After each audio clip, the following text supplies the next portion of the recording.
Jones, and then Supervisor Surtee will lead us in the pledge.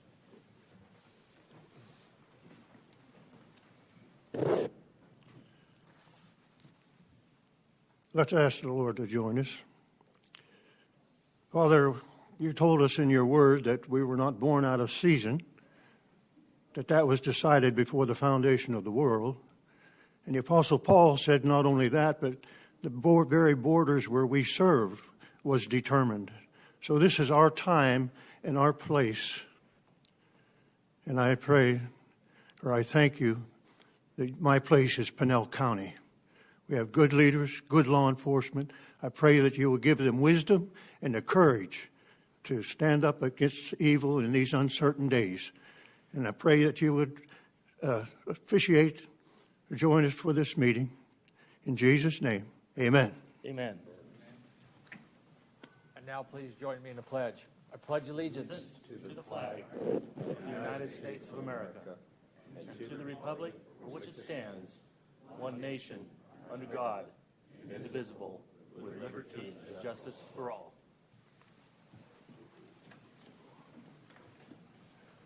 Thank you, Mr. Jones. It's good to see you back. Okay. All right. First order of business here is call to the public, consideration and discussion of comments from the public. Those wishing to address the Pinal County Board of Supervisors may appear in person or submit in written comment, which shall be submitted to the clerk of the board by close of business hours, 5 p.m. day before, prior to the meeting. Comments shall not be more than 250 words. Actions taken as the result of public comment will be limited to directing staff to study the matter and reschedule the matter for a future consideration and discussion at a later date.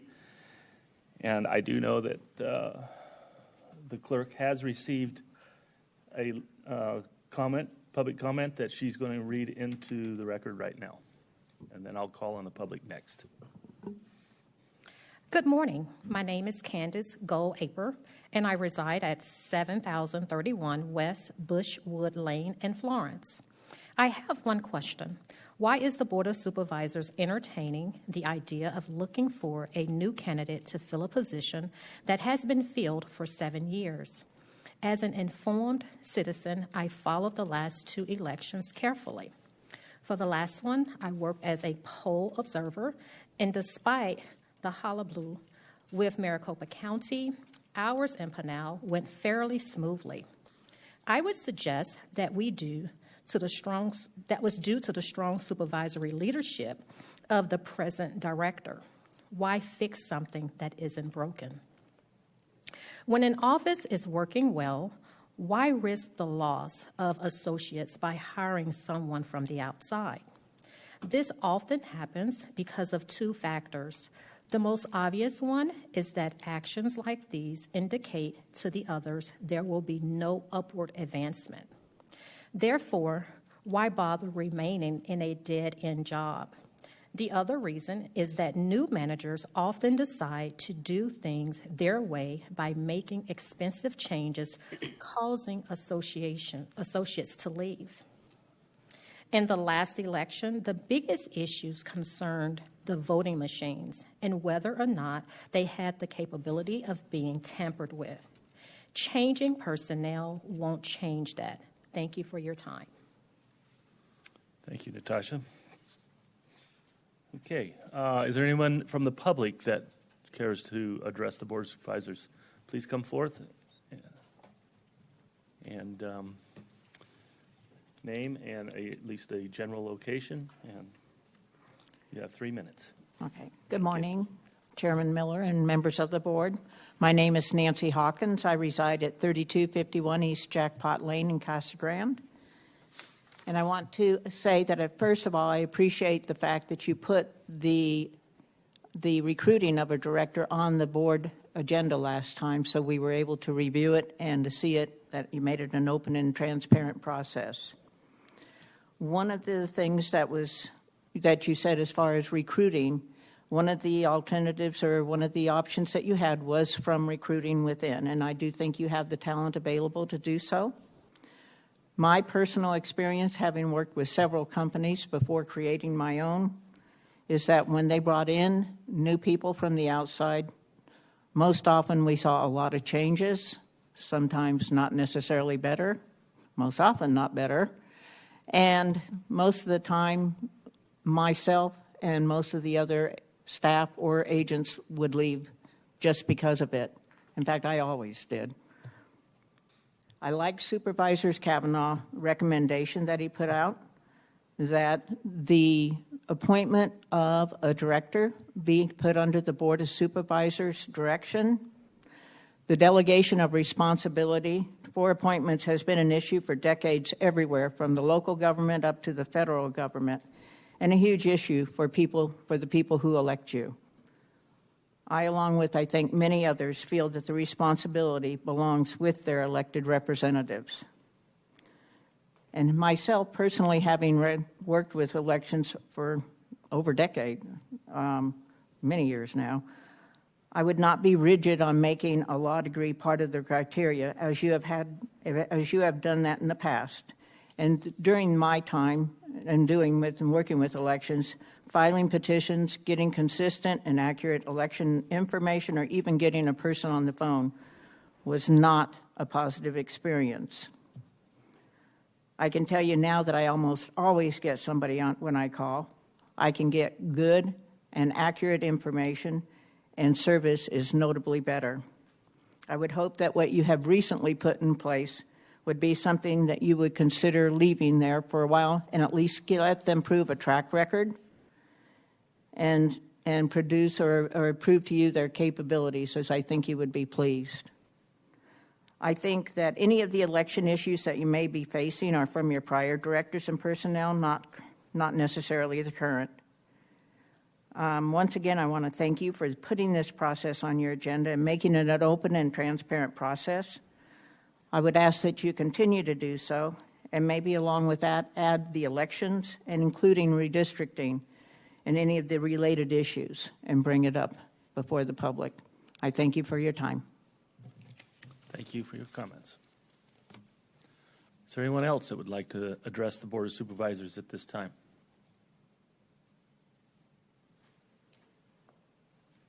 Yes. Okay. Name, general location, and 3 minutes. Thank you for the opportunity to speak. My name is Kathleen Nowak. I'm District 2, 28734 North Coyote Creek in Santan Valley. I'm speaking also in opposition to doing a search for an elections director. I feel that if we're having trouble retaining employees, perhaps it's because we don't promote enough from within. We have an effective, I believe, objective acting director with 7+ years of experience under the past director. Why are we changing? What is the necessity of changing job description, salary range, which could affect all county jobs, when HR admits the job is being done right now? We've had no complaints that I'm aware of from any political side regarding this particular department. What is the motivation? Why spend the dollars for a search? Why not encourage retention and promote from within? Thank you very much. Thank you. Is there anyone else that would like to address? Okay. We'll get to you, Mary. Good morning, Chairman Miller and the rest of the board.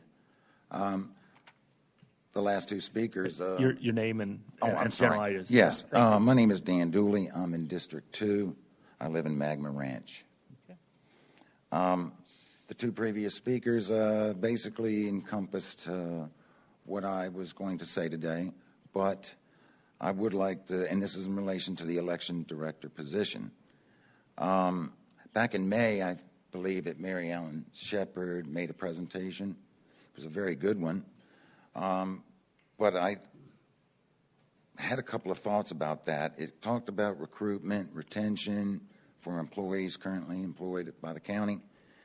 and how to do it. Again, it was a good presentation, but I don't think it emphasized enough the promotion within the county, the employees in the county. I might have missed that, but I think that's very important. I think it's been reiterated today. The promotion of qualified people in your county sends a great message in that retention of good employees, as well as recruiting outside the county. So just to make a long story short, the election director is one of these positions, and I think I just want you to emphasize or consider a little bit more on the experience side with people that are already employed by the county. And I thank you for your time. Thank you.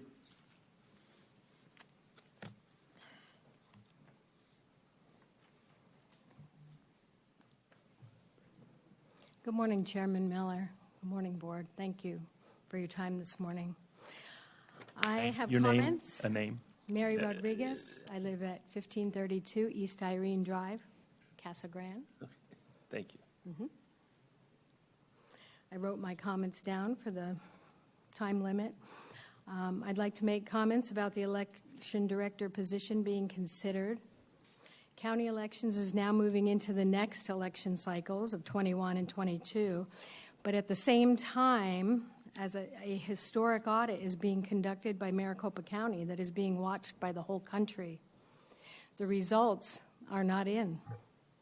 All eyes are on Arizona as this audit proceeds, and this board is considering making changes, not only to the election office leadership, but also to qualifications and salaries of this position. Making decisions before the audit results are in are short-sighted, as we do not know what those results are, and we do need this information for all things election in Pinal County. Without audit results, you cannot have enough information in an expedited recruitment process to analyze who might be our best candidate. Employment history and background will all need to be evaluated.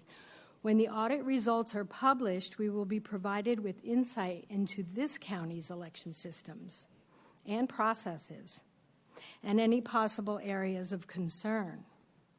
Right now, we just do not have all that information. The audits have now expanded to more states, 20 at the last count, and the expansion means a lot of information is going to come to light in the next few months. Right now, we have an experienced director who has successfully moved through a number of election cycles. She has experience. She has a fully stormed and formed team in place. The team has experienced working together already. To change horses in the middle of a stream would be detrimental to the election office. Not only would you be changing leadership, but how they do everything is open to change with a new director. The results of the Maricopa audit will not be published until August, at least, that's the latest date, and to proceed making big changes before those results come out would not be prudent for this county. Included in my observations from watching the special session you held 2 weeks ago is what appeared to be, they were talking about taking averages of salaries throughout the state to average out what this new position would have for election director. But they wanted to leave Yuma out of the average, which seems a manipulation. That sounds like Common Core math to me. An average is an average. And then in addition to that, there was a mention of an attorney who's already going through the elections director certification process. So that almost sounds like you have someone waiting in the wings to take over this position, which would not be good at all. So Pinal County needs the results of the Maricopa County audit to make a thorough analysis. Thank you for your time. Thank you.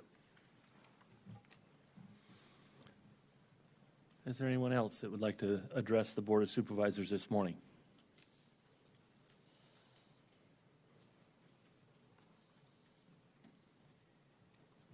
Thank you, Mr. Chairman. Roberto Reveles, resident of Gold Canyon. I have come before this board over the years with questions about our elections. I've also been one who maintains confidence in the integrity of Pinal County's elections department. And parenthetically, I am no longer asking the board to conduct an audit of Pinal County's elections department because I have full confidence that the honesty represented by the board that certified the elections continues to be truthful. And I would oppose basing your decision on what to do next on an experience we are all witnessing that is fraudulent, unprofessional, untruthful, partisan, and biased in our adjoining Maricopa County so-called audit. It is being done by a biased company that has already expressed publicly its conclusions that the Maricopa County voting results were not honest. I agree with your colleagues who dominate the Maricopa County Board of Supervisors that the fraudit is simply not a professional experience that should judge how you handle the selection. I happen to agree with all of the previous speakers that we ought to promote from within.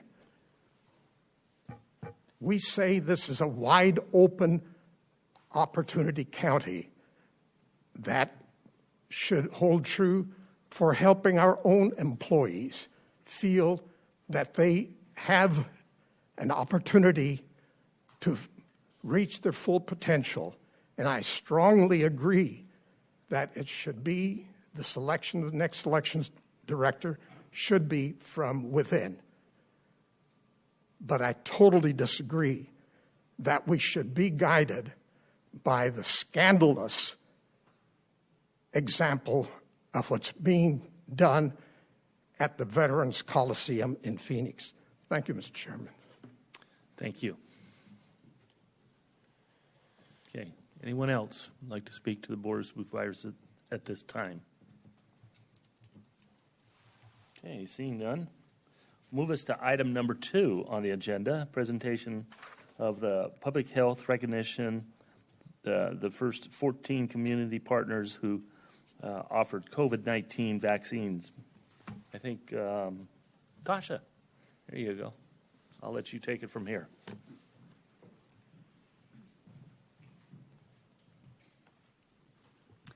Thank you so much. Good morning, Chairman Miller, Vice Chair, board members, Tasha Spears, Public Health, and I have with me Corey Redden, who is the Division Manager of Public Health Emergency Response. And Corey was also the coordinator and leader of our vaccine leadership team here with Public Health. As you all are aware, the last week of December, we received COVID-19 vaccines in Pinal County, and collectively, community partners had stepped forward to offer those vaccines to our community. We focused very much on education and informed consent and offering vaccines to those who wanted to have those vaccines. We did have community partners who stepped forward, and we could not have done this without them. And so I will have Corey address some of those persons, and we also have a special recognition. Thank you. Thank you. So the providers that onboarded very early as October with the state in order to administer and receive and administer COVID vaccine are as follows. My Doctor Now, Horizon Health and Wellness, Clinica La Familia, Desert Life Pharmacy, Safeway Pharmacy, Banner Casa Grande Regional Medical Center, Banner Ironwood Medical Center, Florence Hospital, a campus of Mountain Vista Medical Center, Southwestern Pediatrics, Cigna Medical Group, Oasis Health Center, Genoa Healthcare, Heavens Medical, Core Civic, Starlight Pediatric Primary Care, and Sun Life Family Health Center. We did want to offer a special recognition. Certainly, all of our community partners, we are extremely grateful for all of them. We did want to offer special recognition to Dr. Bessie Burke, the medical director of Sun Life Family Health Center team, and the Sun Life Family Health Center team, who really went above and beyond. They went out and vaccinated those who were medically unable to leave their residences. Every time we called Dr. Burke and asked her if she could help us, whether it was 10 at night or midnight, she was always there and willing to assist with all kinds of requests, even things such as, we have a gentleman who doesn't have a primary care provider and may need an EpiPen. Is there somebody at Sun Life who could assist this gentleman? And so we had a variety of requests that came to us that Dr. Burke helped us with. We had assisted living facilities that had not signed up with the federal program, and Dr. Burke and her team did go and vaccinate those persons who wanted the vaccine as well. So we would like to extend our appreciation to Dr. Bessie Burke and the Sun Life team.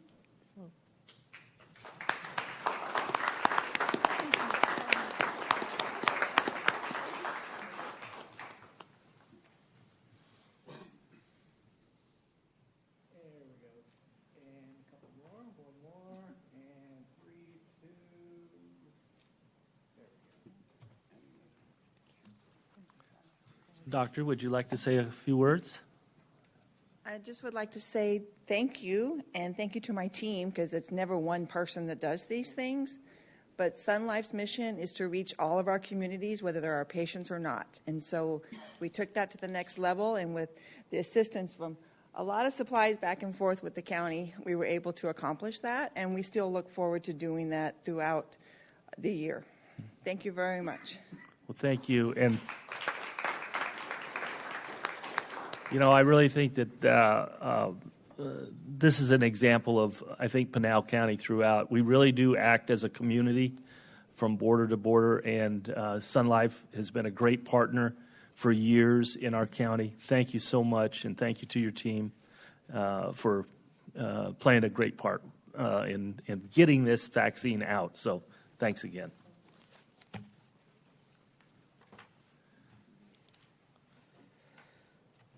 Okay, presentation of certificates of service to employees. Mr. Liu? Thank you, Mr. Chairman. And we're fortunate enough to have 9 employees to recognize today, spanning 20 years to 35 years of service. First, I want to recognize 3 employees who couldn't be present today, and then we'll go on to those that are here along with their department heads and supervisors. So first we have Brenda Villarreal from Facilities, who started out as a custodial worker back in 2001 and is now a custodian supervisor, 20 years of service. And then we have Joanne Fisher in information technology, started out back in 1996 as a programmer analyst, and today is a server application specialist senior, 25 years of service. And then we have Ernie Appel in the Public Fiduciary's office. Started out as a medical legal investigator and is now a guardian administrator and has been here for 25 years of service. So thank you to all of them, and we can move on to those here that are present. Let's start with Ruby with adult probation. And I believe she's here. Hi, Ruby. Yeah, and Rod. And as they come up, Ruby started in 2001 as a Secretary 1, promoted from there to a Secretary 2 to a Secretary 3, and is currently an administrative specialist with 20 years of service.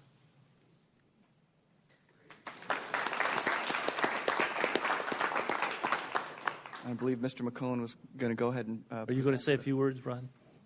If you may. Put you on the spot.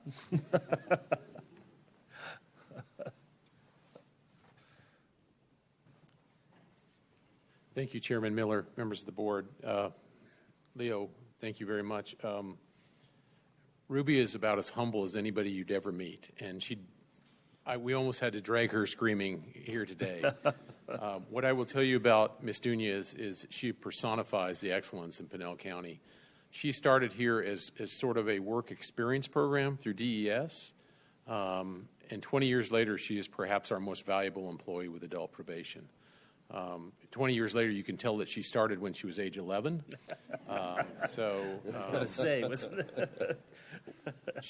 She manages everything in our office in addition to being my assistant. She has overseen tremendous growth, and she's just, you could not ask for a better employee. Thank you. Thank you.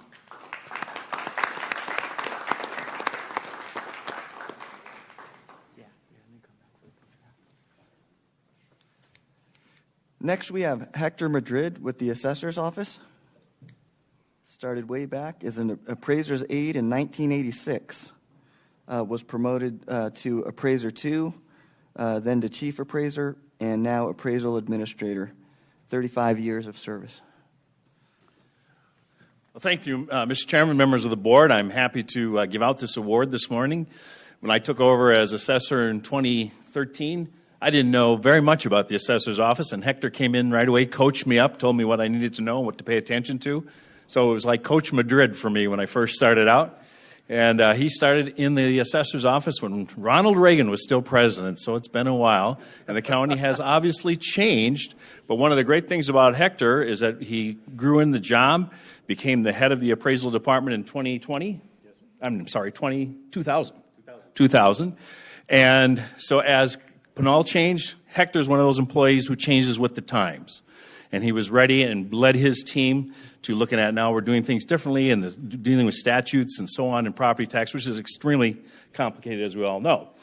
So I'm proud to have him working for me. He's just a hardworking guy, always shows up, and if he's got a problem, he gives me a solution, which is what every manager wants, you know. So Hector, my heart goes out to you and your family, and thank you so much for everything you've done for Pinal County and for the assessor's office.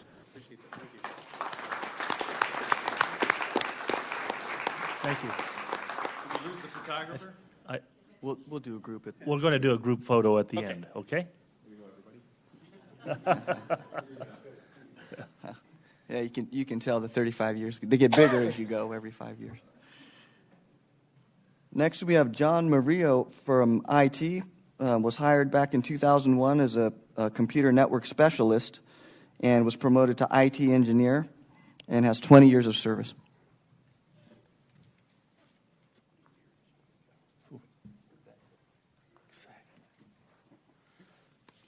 Mr. Chairman, members of the board, thanks for giving me just a couple minutes. All of those you're recognizing here today are kind of the examples of the kind of retention we like to see, or that an organization likes to see. They hold the knowledge that comes with especially the county-specific experience, and that's really hard to replace. Congratulations to everyone today, but. As far as the IT folks, I just want to say a few words about both of them. Joanne Fisher has been with Pinal County 25 years, has an additional 5 years of public service in her previous work. She works tirelessly as a member of our ERP team on the HR financial system and keeps it running and healthy as possible. Pinal County is lucky to have her kind of very specialized skills, kind nature, team spirit, always working for us. So, and then with us here today, John Morello has been with a member of our network server team for 20 years. In his time, he's seen the technology, especially in that area, change significantly and rapidly, and has always been able to adapt and adjust and become a go-to resource for the county, for within the department and for the county itself. John is a man of few words, but many actions. So their skills have helped the county stay running in lean times and helped us move into new technologies when opportunities for change and improvement have come. Pinal County is fortunate to have these fine individuals, and I thank you for honoring them today. Thank you.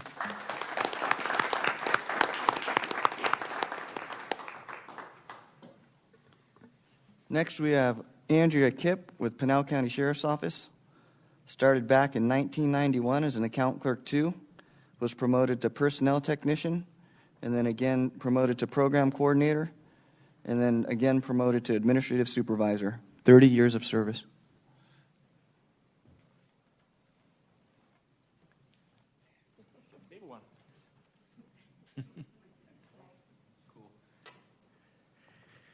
Yeah, so 30 years in law enforcement, you can imagine the changes that Andrea has been through and seen.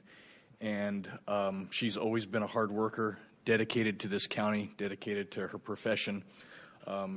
She's definitely our backbone. She manages our records unit, which oversees probably every area of the agency when it comes to operations. She's definitely one that can be depended on, does a great job at what she does, very meticulous and document-oriented.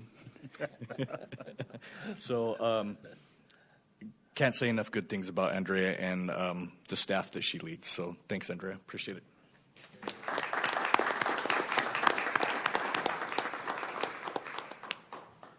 Next, we have Gilbert Hoyos, hired back in 1996 at the Pinal County Sheriff's Office as a detention officer, was promoted to detention sergeant, then detention lieutenant, and then promoted again, and now a detention captain.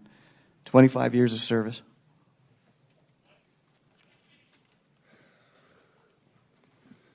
Thank you, Chairman Miller and the board.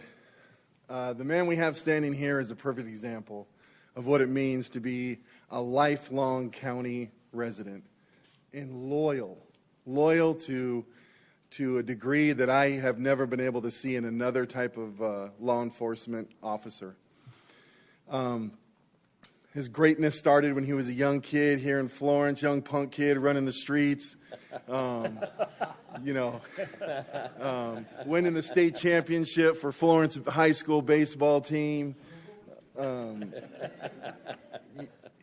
Incredible. And then his rise to becoming a captain with Pinal County Sheriff's Office and the Adult Detention Center.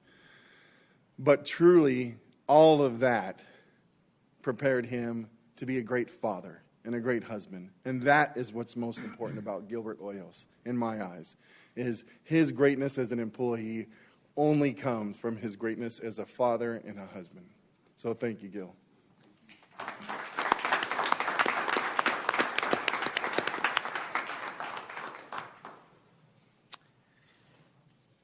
And lastly, we have Anna Esquivel, Public Works. Actually started out as a justice court clerk in 2000, and then was promoted to a legal secretary in the county attorney's office, and then again promoted and is now an administrative specialist senior at Public Works. 20 years of service. I get to look forward to. Thank you.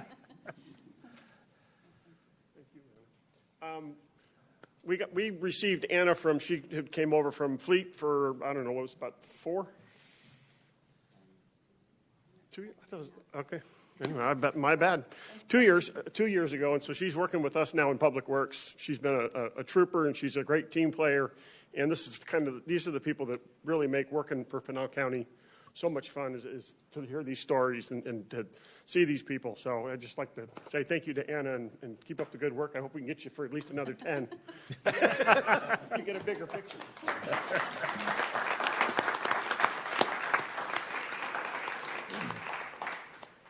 So if the group wants to come up and take a photo with the board. If we could have all our recipients come forth and we can get a group photo. Do you want the supervisors in that, or do we not want to ruin the picture?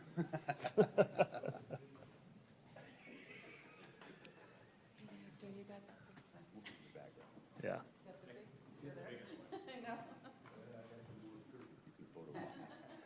Right.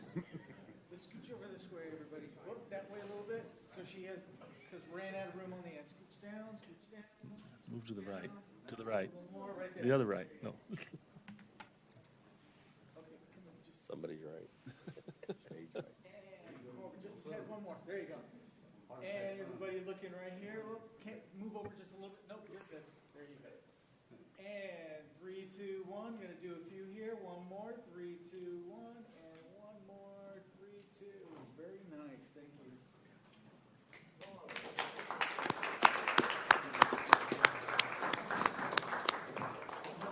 Okay, thank you. Yeah.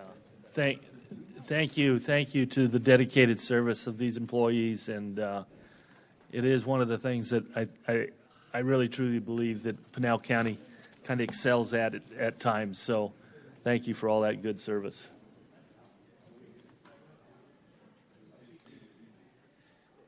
All right, County Manager's report. Mr. Liu, County Manager's report. Item number 4. Thank you, Mr. Chairman. I'm going to take the opportunity to give you an update on some of the work that's been done regarding the Margot fire and have a chance to introduce you to a fantastic organization. And so I do want to say a thank you to Courtney Prock and Barb Elliott, who has worked hundreds of hours on the Margot fire and the cleanup afterwards over in Public Works and Emergency Management. And then there is a few slides that I wanted to do to set the stage and introduce you to this organization that Ms. Kennedy is also going to be able to attach to the agenda item. So it was a little over 1,100 acres, and this was back in April. We had about over 30 structures and buildings that were burned. And then, of course, we had emergency management, public works, community development, PCSO, all working together. And then we have one fantastic organization who came in afterwards to partner with us, Team Rubicon Disaster Response. And this organization was founded by 2 veterans. They're all volunteers, public safety and civilians, military veterans, and they serve the community to use their skills and experience to help us prepare, respond, and recover from these disasters and humanitarian crises. And in this case, has teamed with Pinal County and the community to help to recover. And they have grown since 2010 to having over 138,000 volunteers across the United States and have launched over 790 operations. And so in this particular event, they were able to help 25 residents over there in Dudleyville to remove the debris from the aftermath of the fire. Over $77,000 over 10 days in June of man hours, and they also brought equipment to help with all of this. Public Works helped with the roll-offs and taking the waste to the landfill, but they brought in as well a lot of their own heavy equipment to do this. So I wanted to next show a video clip of the work that they did with us, and then we can go on to give them a token of our appreciation after the video. And I believe we have a member here of Team Rubicon that we can honor.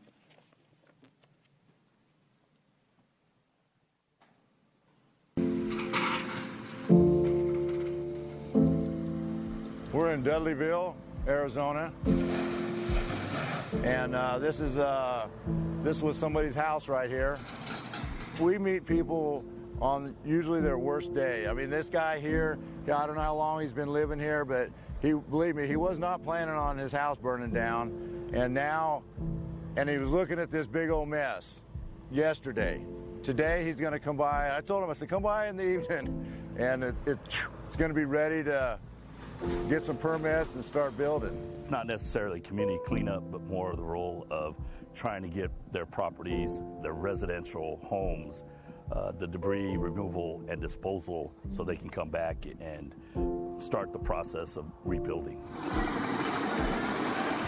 A lot of times, especially small communities like this, if an organization like Team Rubicon didn't come in and work with the local partners, the reality is those homeowners probably wouldn't recover. they would probably still, their property would still look like this years from now. They might not get that debris out. Maybe they push it to the side of the property. Maybe they never even get to rebuild because they can't afford to get the property cleared to start the reconstruction process. We got work, we got tools, we got trucks, we got fuel. You know, nobody's standing around waiting. I didn't come all this way to just like sit around and play cards. We want to get things done. I want to see what we started get to the finish line. We had approximately 24 property owners that came to us that needed assistance, and we want to make sure we're able to fulfill that need through the cooperation and assistance of Rubicon and their volunteer group and that collaboration with Pinal County. I think we'll be able to do it. We come into the community, we partner with those community stakeholders. In this case, we're partnering with Pinal County Public Works. We go out, we identify which homes have been impacted from the fire. We have personnel who are trained to use chainsaws. So like we see back here, we have folks that can come in, they can drop those dead trees, limb and buck those trees. And then we have heavy equipment operators, so using the skid steer and then working with the county and bringing in those roll-off dumpsters. So then our staff can start to take the metal debris, the wood debris, put them in those roll-off dumpsters, and then County Works is taking those to the landfill, dumping those, bringing those back so that we can continue to fill those. That Team Rubicon is key to making this happen. Without them, this would not happen. Pinal County was able to come back and do what they could as far as support with containers and drop-offs within our right-of-way and taking care of those disposal fees. Thank goodness our Board of Supervisors gave us that flexibility to make that happen and support with that funding to make it happen.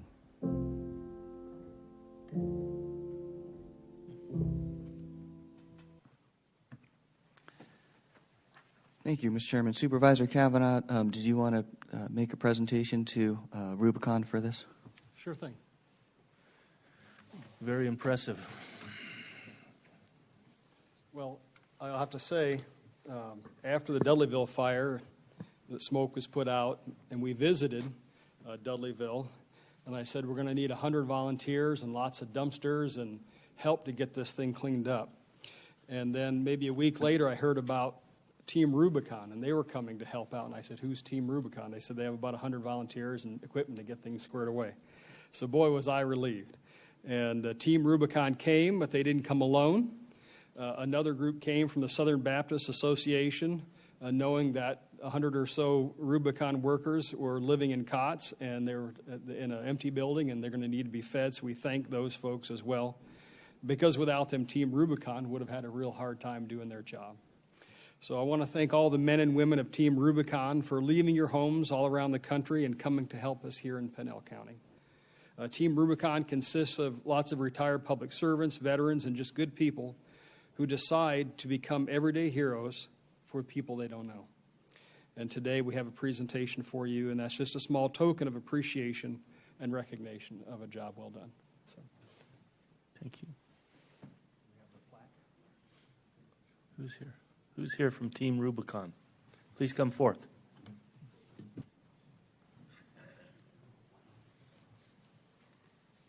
thank you so much. Thank you. For serving communities that aren't yours, but at a great distance. And tell your team thank you so much.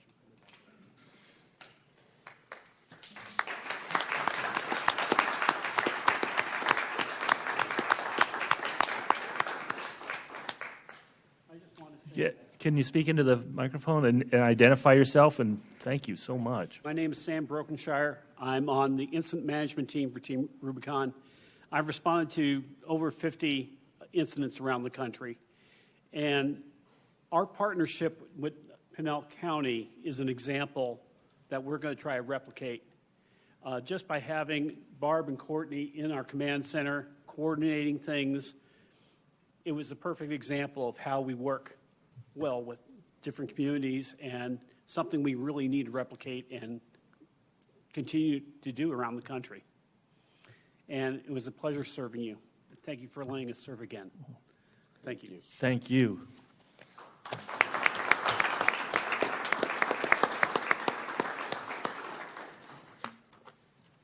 Okay. Mr. Cavanaugh. And I Supervisor want to point out something that he said, that our team in Pinal County who was there at the fire, Courtney and the EOC staff and Charles Comet and everybody, did a tremendous job. And they received high praise. And I didn't mean to overlook them, but they are well deserving of praise. So thank you so much. Thank you. Thank you for those kind words. And thank you, employees here in Pinal County. Okay, moving along. I believe that brings us to number 5, Purchasing Division. Shauna McBride, how are you today? I'm great. How are you? Good. Shauna McBride, Purchasing Manager for Pinal County. Good morning, Mr. Chairman, members of the board. I have your purchasing report for June 23rd, 2021. First up today, the board is requested to approve the following new contract awards. We recommend that Sonora Behavioral Health be awarded a contract for court-ordered evaluation services to run concurrently with the original contract start date of December 16th, 2020. The term of the contract will run through December 15th, 2021, and will include 4 optional 1-year extensions. This contract is used by the Public Fiduciaries Office. We also recommend contracts be awarded to the following suppliers to provide public defense services, office attorney services for our Public Defense Services Department. I'm just going to apologize up front. I'm sure I'll mispronounce some of these names. So, Herman Alcantar Jr. with Alcantar Law Firm, Brett Huggins Law Office, Catherine L. Gray, Attorney at Law, Christian Ackerley, Attorney at Law, Cooper and Reuter, James Buchanan, Elizabeth Ryan Reuter with Cooper and Reuter, Stephen Zopp with Zopp Law Firm, Bobby Faldudo, Faldudo Law Firm, Jennifer Hill, Hill Law AZ, John Schaus, Attorney at Law, Anthony L. Kenny with Kenny Law, and Law Office of Ann Williams, Law Office of Adam James, Law Office of Bryson Jones, Law Office of Daniel Thulin, Law Office of Janelle McEachern, Law Office of J.R. Wallace, Law Office of Jamie Sparks, Law Office of Mike Villarreal, Law Office of Nicole Severson, Law Office of Rebecca S. Bell, Law Office of Rosemary Gordon Panuco, Law Office of Samantha Sue Elledge, Paul D. Green, Attorney Mediator, Robert Precht, Attorney at Law, Ruzinski Law Firm, Jolata Ruzinski, Ian Service with Service Law Group, James Soslowski with Soslowski Law Firm, Cody Wiegent with Wiegent Law Office, Megan Wiegent with Wiegent Law Office, Catherine A. Winkley with Winkley Law Firm, and Elizabeth M. Hale with Zachary Law Group, Stephen W. Zachary with Zachary Law Group, and Jessica Zachary with Zachary Law Group. The initial term of this contract is 1 year, and it'll start July 1st, 2021, with 4 optional 1-year extensions. Next, we recommend Southern Tire Mart be awarded a contract for on-site tire consignment beginning July 1st, 2021, with 4 optional 1-year extensions. This contract will be used by the Fleet Services Department. And last, in our contract awards, we recommend contracts be awarded to the following suppliers for Immigration Resource Attorney Services: Dan Belliker of Belliker and Siegel, Michael Newfield of the Newfield Law Firm. And this contract will be a 1-year term contract with 4 optional 1-year extensions, and this contract will also be used by the Public Defense Services Office. Next, the board is requested to approve the following contract amendments. First, we recommend approval of Amendment 2 with Chicanos por la Causa as our WIOA one-stop operator to include negotiated changes to the scope of work and exercise the optional extension period. This contract will be under the oversight of the Pinal County Workforce Development Board. Next, we recommend approval of Amendment Number 4 with ResCare Workforce Services as our WIOA Adult Dislocated Worker and Rapid Response Service Provider to include change to the contractor name, negotiated change to the scope of work, and exercise the optional extension period. And this contract is also under the oversight of the Pinal County Workforce Development Board. We also recommend approval of Amendment 2 with Universal Police to supply uniforms for Sheriff's Office in Animal Care and Control. The amendment exercises optional extension period. This contract is used by the Sheriff's Office and Animal Care and Control Departments. And last on our amendments, we recommend approval of Amendment 1 with point and pay for our credit and debit card processing to exercise the optional extension period. This contract is used by the Treasurer's Office and other county departments. Next, we are requesting that the board approve the following change orders to purchase orders. Purchase order 242346 in the amount of $97,882 for a total PO amount of $10,473,341.92 for Johnson Carlier for a Maricopa building project, and this was requested by our facilities department. And we also have some cooperative purchases over $250,000 that we are requesting that the board approve. We have requisition 161771 in the amount of $1,361,895.60 to Santan Ford, and this is for 20 Ford F-150 2020 police responder trucks, including their upfitting. And this is for requested by our fleet services for PCSO. And last, we would like to make the board aware of the following cooperative purchase that was made that had a value between $100,000 and $250,000. And this was purchase order 245182 in the amount of $190,635.88 to High Tech Network and Security Solutions for data domain disk packs, and this was requested by our Information Technology Department. And that is your purchasing report for June 23rd, 2021. Very good. Thank you. Any questions or comments? Supervisor Kavanaugh. Thank you, Mr. Chairman. Ms. Whalen, would you mind stepping to the podium? We have a number 2 is the contract for defense services and defense counsel.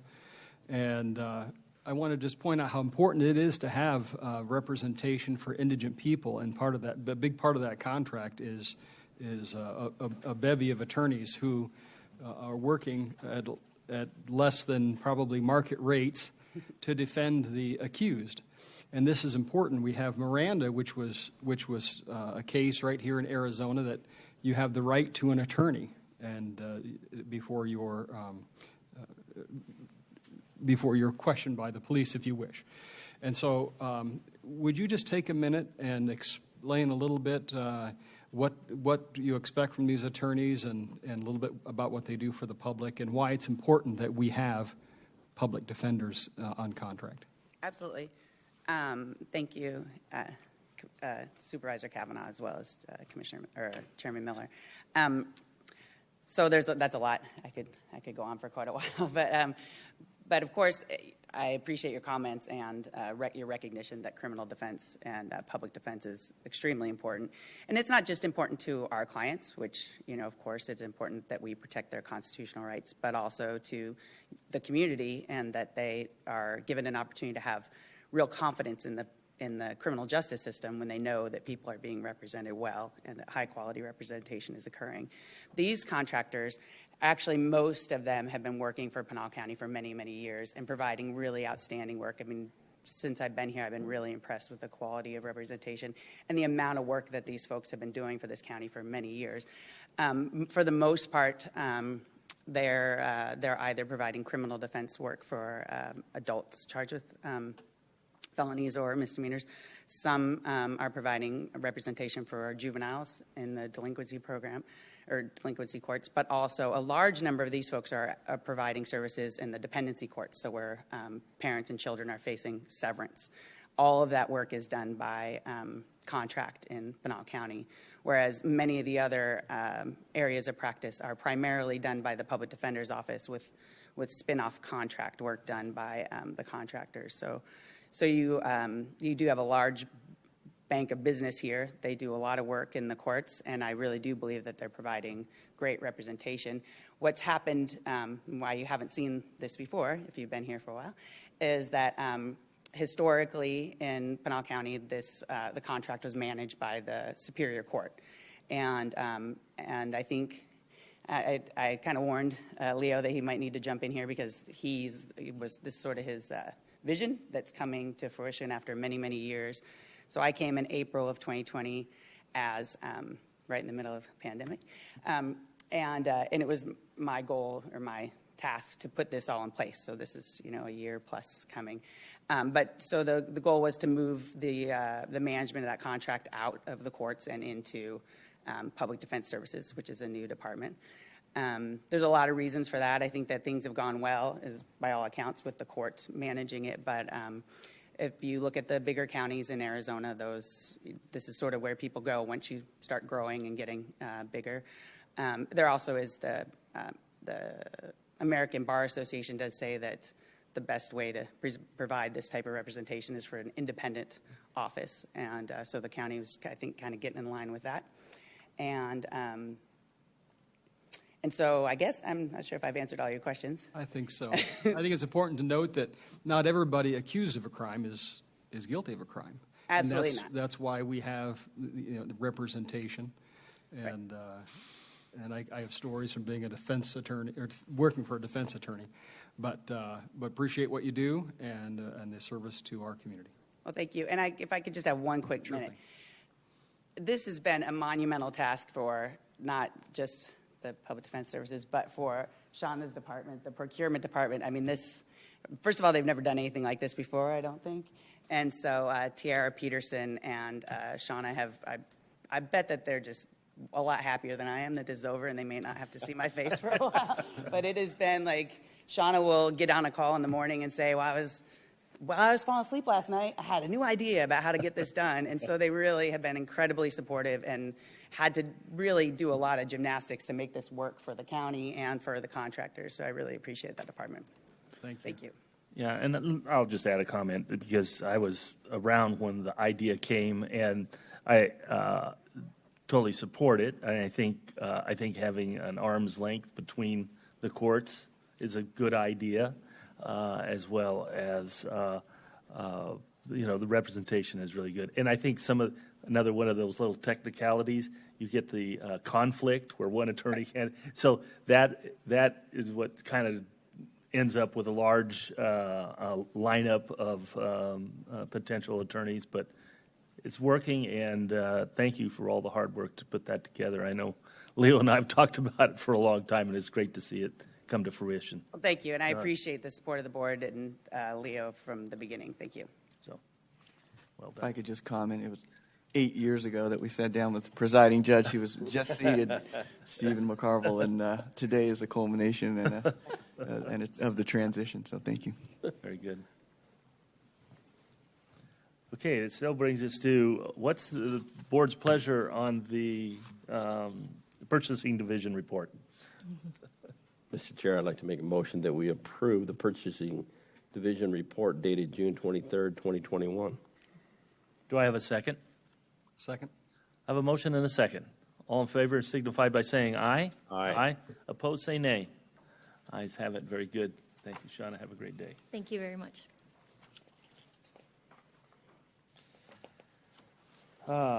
Okay, brings us to item number 6, consent items. All items indicated by an asterisk will be handled by a single vote as part of the consent agenda unless the board member, county manager, or a member of the public objects at the time the agenda item is called.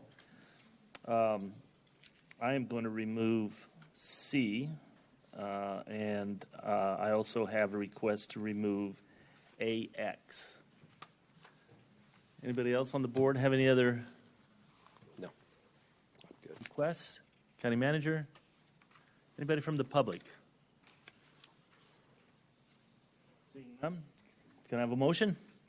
Mr. Chair, I'd like to make a motion that we approve consent items A through BG minus C and AX. Do I have a second? Second. I have a motion and a second. All in favor signify by saying aye. Aye. Opposed, say nay. Ayes have it. Thank you. And I'm only pulling C off. If you'll look at Mr. Robert Huddleston is being appointed to a number of boards and commissions for the county. And I want to just recognize it's kind of a thankless job for these people to sit on these boards and commissions for the county. And I always like to try and recognize those individuals that take their own private time to serve the county in this way, in this manner. And I think it's at least worth a recognition. So if I could have one of you, and one of them is your position as well, Absolutely, Mr. so I'll make the motion then, Okay. because he's helping fill one of my positions. Mr. Chair, I'd like to make a motion that we approve item number C on the consent items. Do I have a second? Second. I have a motion and a second. All in favor signify by saying aye. Aye. Aye. Opposed, say nay. Ayes have it. Thank you very much. Okay, brings us to AX, and I believe I have Mr. Ortiz with an explanation.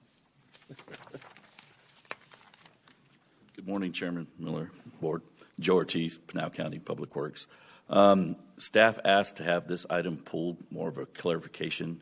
At the time of posting of this consent item, there was an error on the attached legal description.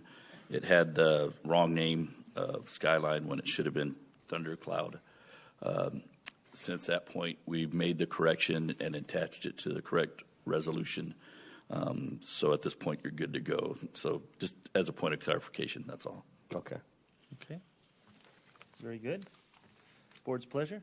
So, Mr. Chair, I'd like to make a motion that we approve resolution number 062321-RD20-120, authorizing the sale of county-owned right-of-way located within Section 13, Township 1 North, Range 8 East of the Gila and Salt River Base and Meridian, Pinal County, Arizona, with the parcel exhibit correction from Skyline Drive to Thundercloud Drive.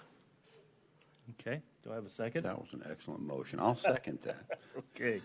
We're on a roll. All right. I have a motion and a second. All in favor signify by saying aye. Aye. Opposed, say nay.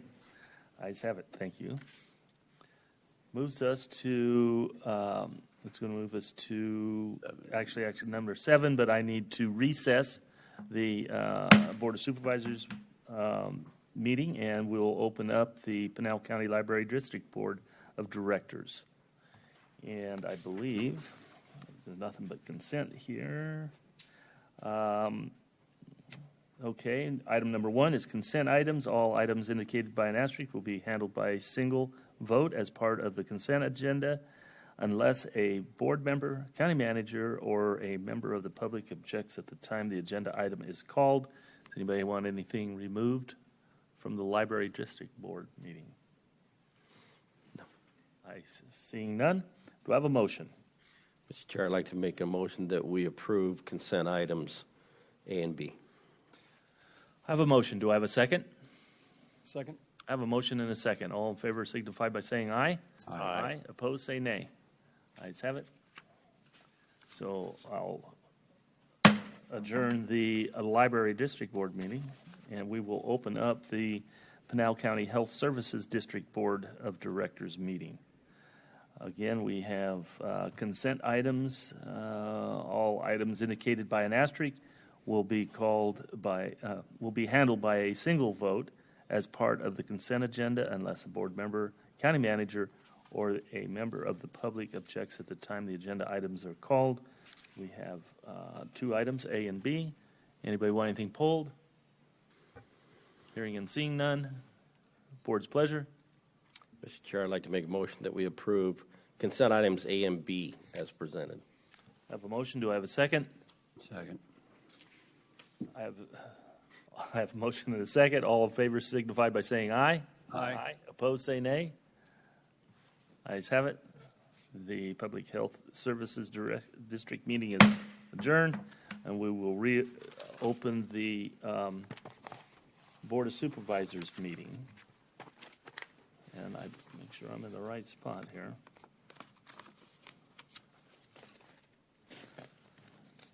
Item 9. Does that sound right? This will have a public hearing component, but we'll first have a presentation by Mr. Taylor. Good morning, Kent. Morning, Chairman Miller, Board. I'm Kent Taylor, Director of Open Space and Trails. And I'm back in front of you today from our April work session to present the proposed fee schedule update for the Open Space and Trails Department. So again, some history on why we're doing this now. Fees for the department were started in 2013 and 2014 when the board created the department. Fees for private party rental at the Dudleyville Multi-Gen Center actually appeared in a internal audit report. Prior to 2013, we were renting that facility for private events for no fees and no charge. So that did appear in an internal audit at that time. Commercial trail use fees, we've been collecting those minimally, but they are not a part of an adopted fee schedule. We've had over the past couple of years, we've had some changes in staffing, and we are bringing in an online reservation system. So the combination of those two items offered us an opportunity to expand some service offerings, primarily with Ramada reservations, ball field reservations, and those type of activities. Ramada and campsite reservation request, where somebody is requesting to use a facility on a particular date and time, are our most common serviced requests. And then the second piece of that relates to Peralta Regional Park. That's our new regional park up off of Peralta Road. We anticipate that coming online in fiscal year 22-23. So we are trying to get those fees set for that process as we begin planning and budgeting purposes. So staff's goal as we went through this was to keep the fees affordable, simple, and consistent. So if you look at our fee schedule, Ramada reservations across our network is the same fee, camping is the same fee, group Ramadas is the same fee. So that makes it simple both for the consumer and for the department to manage. The proposed fees for Ramadas, ball field use, and those type of things are for reservations. So I really clarify that. If it's a drop-in use, daytime use, typical park use, there is no fee. You can use the park, you can use it, and that for our existing facilities, you can use that in any way you want. If you would like to reserve a Ramada, just as we do with a campsite, then that is where you're asking to close that facility or close a piece of that facility for a certain time. And for that, we think a nominal fee is appropriate because the general public will not be able to use that part of the park at that time. The trail fees, just to be clear, are, if you're going out for a hike by yourself or with a group, there's no fee. There's still no fee. That is applicable only to commercial events. So we have, especially on the Arizona National Scenic Trail, we have a couple of types of events that we see. One is single-day trail running events, and so the agency that actually puts those on is charging fees for those runners to run crazy distances across the Arizona National Scenic Trail. So we have charged them a small fee for that use. And then there is a commercial tour operator that operates on the Arizona National Scenic Trail in Pinal. You can actually pay them to haul your stuff, and all you have to do is ride. They'll haul your gear, they'll haul your food, they'll haul your tent, they'll have it all set up, so when you go from point A to point B, it's there for you. But again, they are charging for that, and likewise, we charge them, or we're proposing charging them on a per user basis.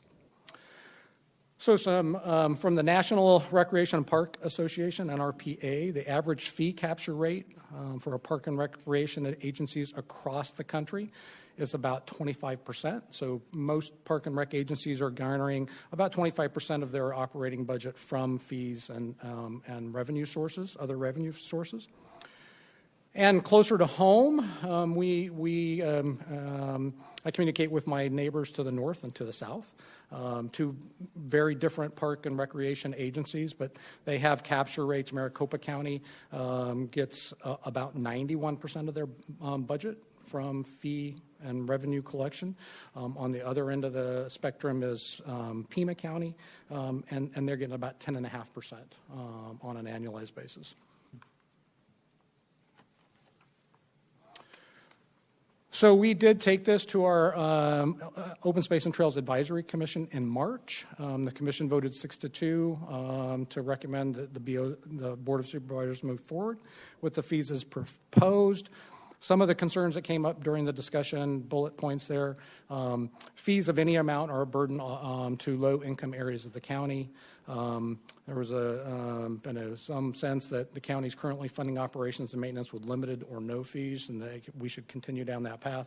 And then a comment about not wanting to change that fee structure during the pandemic. So again, this is the fee schedule as we advertised it, and again, as I've said, we kept it as simple as we could. I'm not aware of any other fee schedule in the county that's one page. So we squeezed it all on one page. So just some miscellaneous financial information. So just to give you a history of our fees, that's our fee collection in fiscal year 18-19 and 19-20, and how much of our expenditure budget that equals in a percent. And just a note that since fiscal year 13-14, we have seen an increase in fees, and that's primarily West Pinal camping fees. So if you go back to when we first initiated our fee schedule, that was one of the first things that we did was initiate an overnight camping fee at West Pinal. And you'll see that in the next bullet. Our projection from the fee study for this next fiscal year is about $11,000. $9,100 of that is for West Pinal camping fees. So the popularity of camping in that facility, as we've improved the facility over the years, and the word has gotten out, obviously people are visiting more to Pinal County, and they're paying us a $10 fee to camp there. And for some context, I know $10,000 doesn't sound like a whole lot of money when you're talking about a county budget or a department budget. But to give you an idea for that park specifically, that camping fee pays for one full, our part-time staff member fully, our electric fully, our trash fully, and a portion of our porta-john fee for the season. So it doesn't sound like a lot, but when you get it down to the actual operation of that facility, it is making a difference for that facility. And then for Peralta Regional Park, I just wanted to break those out. And again, these are projections. If we were open in 22-23 for a full fiscal year, we would, based on the proposed fee schedule, we would collect about $60,000. Our projected operating expenses for that same fiscal year is about $171,000. So that gives you an idea of what that percentage looks like.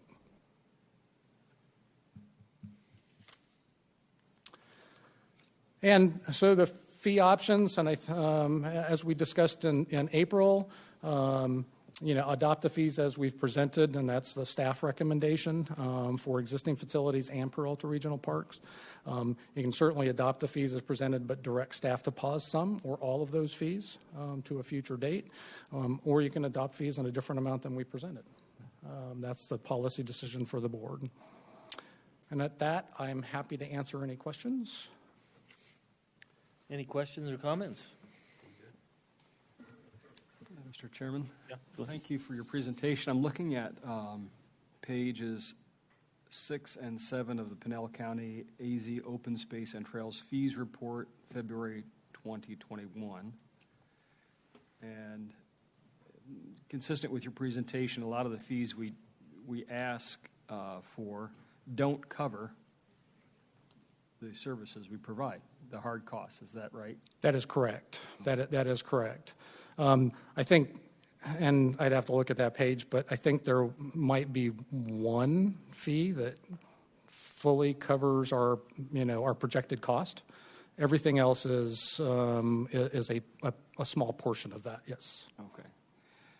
And it sometimes makes me uncomfortable having to pay to enter public land. So could you explain a little bit why it's necessary to charge a fee to enter public land at times? I think, in the federal nomenclature, okay, so if you talk to the feds at this point in time, their verbiage for that is sustainable recreation. So they're having the same conversations at the federal level that we have on the local level. And to be clear, we're only proposing that for our regional park. We're not proposing that for any of the existing parks. And it really is a way to capture two things. If you choose to use those facilities, you're making that choice, a conscious choice, to pay that fee. And then it does help obviously offset the cost of operating that facility. From an outdoor resource protection viewpoint, charging fees on a facility like that is we're trying to thread the needle between having too much use and no use. And fees is one way that we kind of meter that. We had some, and I'll back up a second. But that's why we've proposed that. It is common in the state to, Maricopa County charges for their regional parks, state parks. That's just, what we've proposed is exactly what those folks charge. I think we kind of looked at all of those points. Thank you. Natasha, would you go back to the fee schedule? I got the short one. Oh, sorry.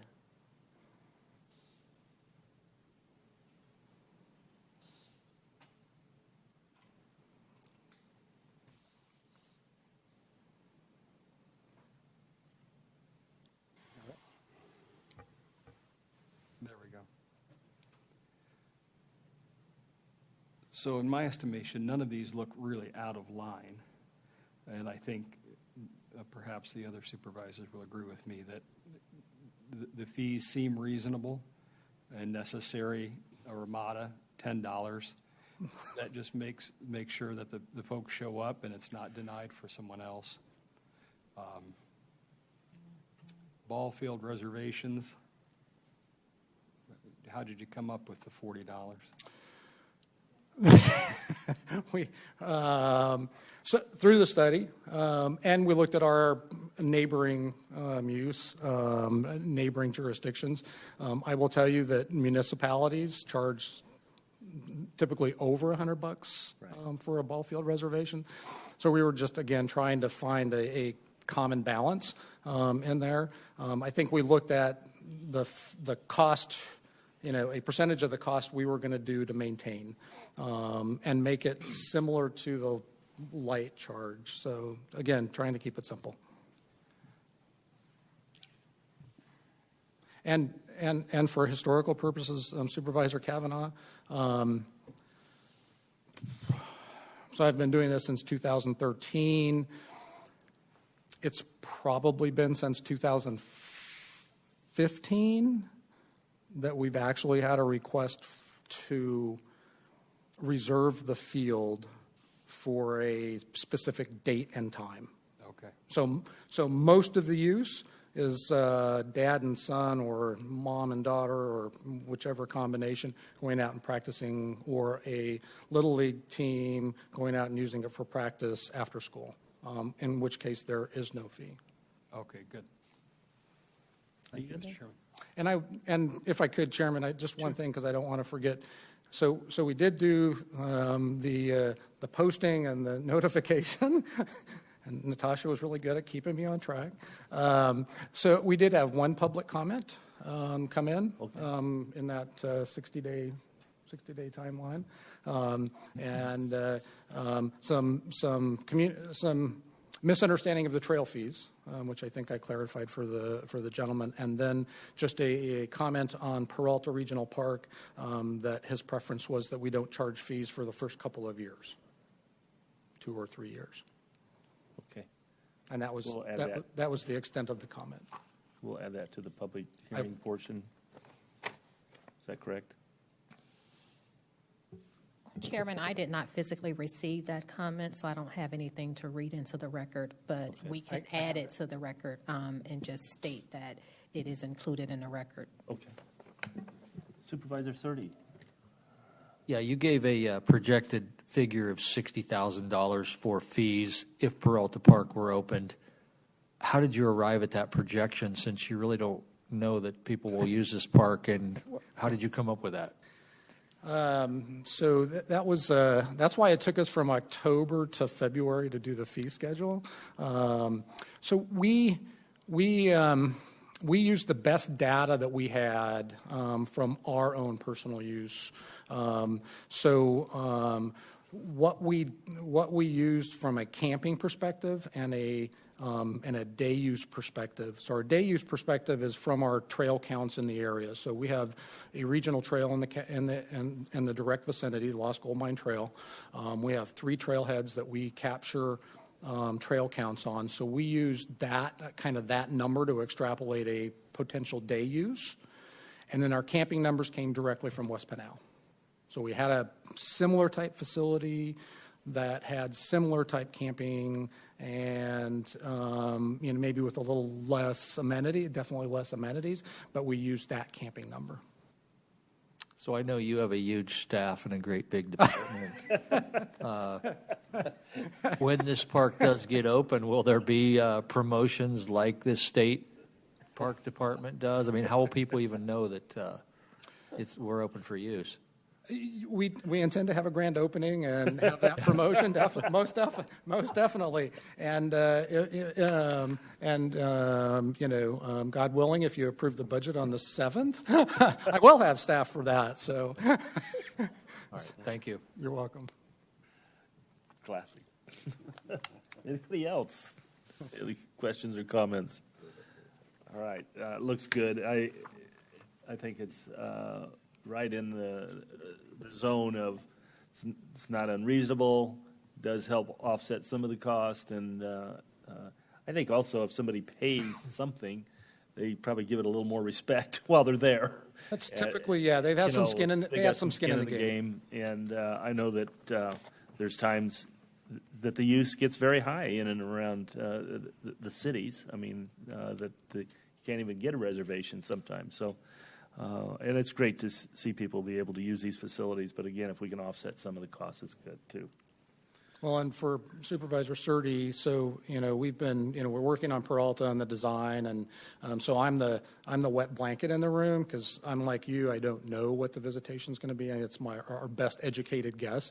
But our design team, everybody that we've worked with on this project, has said this park is going to get used and used well. And so, you're aware of how much traffic's on Peralta Road. If we just siphon off a portion of that, it's going to be a busy facility. Thanks again. So I know this has been anticipated. Let's open up the public hearing. Everybody just ease up.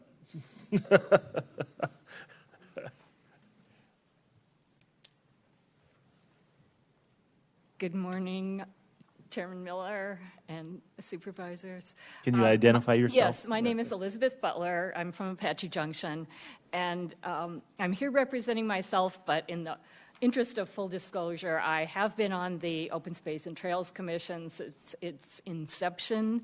This is my 8th year, and I'm currently serving as the chairperson.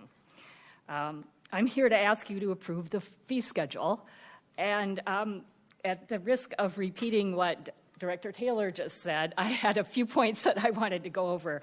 I think you've heard them before. The proposed fees do not pay for any of the facilities. They're simply a contribution to offset the expenses. The people who are actually using and reserving these facilities will be bearing a little bit of the cost of the facilities. The people may feel some ownership. I think it's pretty well known in other jurisdictions that when people pay no fees, they sometimes don't take as good a care of the facilities as they would if they thought it was something worth paying for. And finally, this was a really detailed study conducted to ensure that the Pinal County fees are in line with our surrounding communities and for comparable type facilities. So again, I'm just here to ask you to approve those fees. Thanks. Thank you. Anybody else like to comment? Please come forth. Identify yourself. Roberto Ravelis, resident of Gold Canyon, neighbor of the new Peralta Regional Park. Our community lacks recreational outlets. We are fortunate to have trails in the area that attract people, but we also are grateful that the county is putting together this regional park because we see it as an aesthetic value that will add to the quality of life that our community enjoys and looks for. We have an older demographic in our population, and I think they too will be, including myself, older population, if you will. We look forward to an outlet, an opportunity where we can use a facility, a public facility, in our own immediate neighborhood. Now, there are concerns that have already been expressed about the increasing traffic this will generate. But that is why we have representatives from the community like myself who come before you frequently to keep you in touch with those concerns that are being identified out there. And we hope to be part of the publicity group, and I'm hopeful that our supervisor will be there as part of the ribbon cutting ceremony, that we will be supportive of publicizing the availability of this recreational park. Again, wide open opportunity. This is in alignment with what I am proud to say this Board of Supervisors has consistently supported. Thank you, Mr. Chairman. Thank you for your comments. I know we're not supposed to comment, but I hope all the supervisors come to the ribbon cutting. Okay, easy. Okay. Would anybody else like to speak to this? This is great. We've had a public hearing that actually had some people speak. All right, seeing none, I'll close the public hearing. Board's pleasure. Mr. Chair, I'd like to make a motion that we approve the resolution number 062321 that approves an updated fee schedule for the Open Space and Trails Department. Second. Motion and a second. All in favor signify by saying aye. Aye. Opposed, say nay. Ayes have it. Thank you very good. Thank you very much. Thank you, Kent. Item number 10, discussion, approval, or disapproval of a resolution 062321-RD20-119, ordering an abandonment. Let's see how good your public hearing goes. I don't know if you're going to get any public here, but good morning, Chairman, members of the board. Celeste Garza with Public Works, here for item 10. Yet another abandonment of a piece of Saddle Butte in District 5, Saddle Butte Street, which is located in northern Apache Junction. This is north of McKellips, and it's off the Tomahawk Road alignment to the east. The property is surrounded by state land, which is the blue that you see there. It currently serves as a private driveway to 3 different residents, and we do not maintain it, so the residents themselves work together to maintain this little piece, and it dead ends at the end of Vista Road.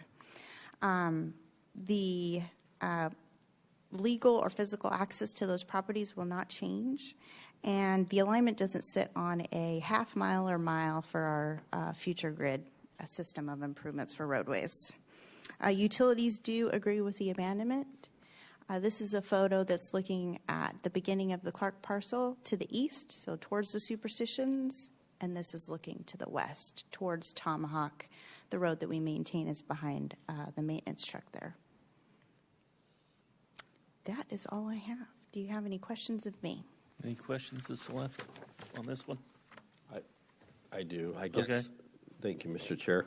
So are you saying that they have access to this, to their properties off of that road? They do. So that green and orange portion to the south serves the parcel, the large parcel that's north of Moon Vista, and then those two properties share that access. So the abandonment is just that red portion that's across their own property. So all that will happen is that becomes private Right. access. Right, which nobody should need to go to the east because Right. it doesn't serve anything but state land. Okay. Which is currently all fenced off and restricted in that area. Okay. In some portions of that area.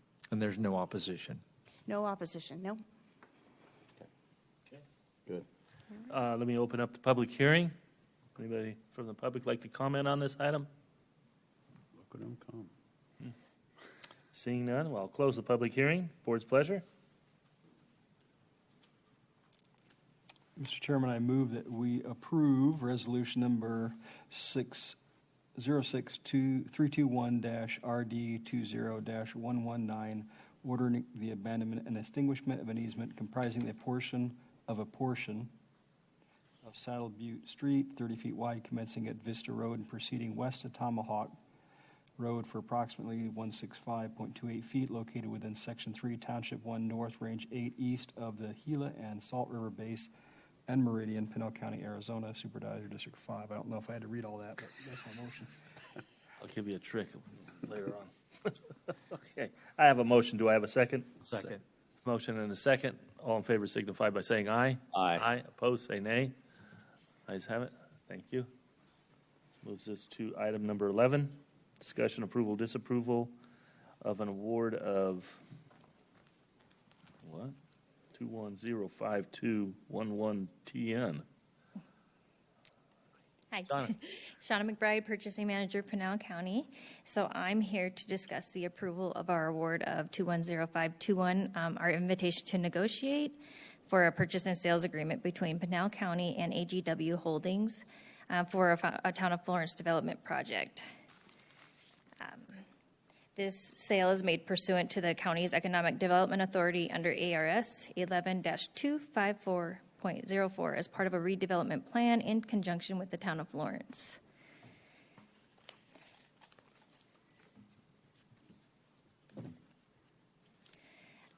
This here kind of shows you the background. We actually solicited or advertised an invitation to negotiate for this Town of Florence development project property.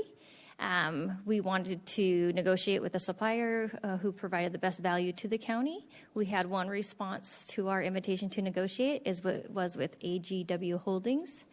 And we did actually score based on their experience qualifications in the project that they presented to us. We did work in conjunction with the Town of Florence and Elon.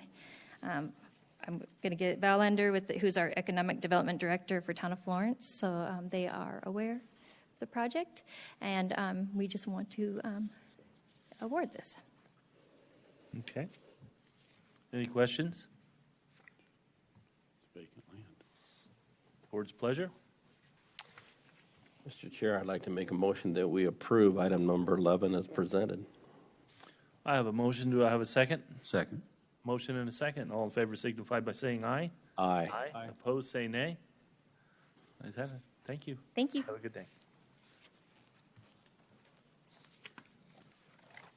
Brings us to item number 12, discussion, approval, or disapproval of submission of the fiscal year fill in the gap fund. There we go. Thank you, Mr. Chairman, members of the board. Dave Tasco with the Court Services Program Manager for Superior Court. We're here today to request to submit application for the fiscal year 2022 Fill the Gap Fund. This is an ongoing program from the Arizona Administrative Office of the Courts. It's combining state and local fill-the-gap funds. These cover the wages and EREs of 2 Superior Court judges, 1 judicial assistant, 1 bailiff, and the maintenance costs of 5 desktop PCs. Happy to answer any questions you may have. Any questions at this time? Okay, board's pleasure. Mr. Chair, I'd like to make the motion that we approve item number 12 as presented. I have a motion. Do I have a second? I have a second. All in favor signify by saying aye. Aye. Opposed, say nay. Ayes have it. Thank you, gentlemen. Have a good day. You too. Okay, item number 13 is an exec session. Mr. Chair, So I need a motion to go into exec session. Mr. Chair, I'd like to make a motion that we go into executive session. Do I have a second? Second. Moved and seconded. All in favor signify by saying aye. Aye. Aye. Opposed, say nay. Ayes have it. We are in exec session. Thank you, everybody. And I suppose you can wait around and see us adjourn later. This meeting is adjourned. You be done, baby. We'd be done.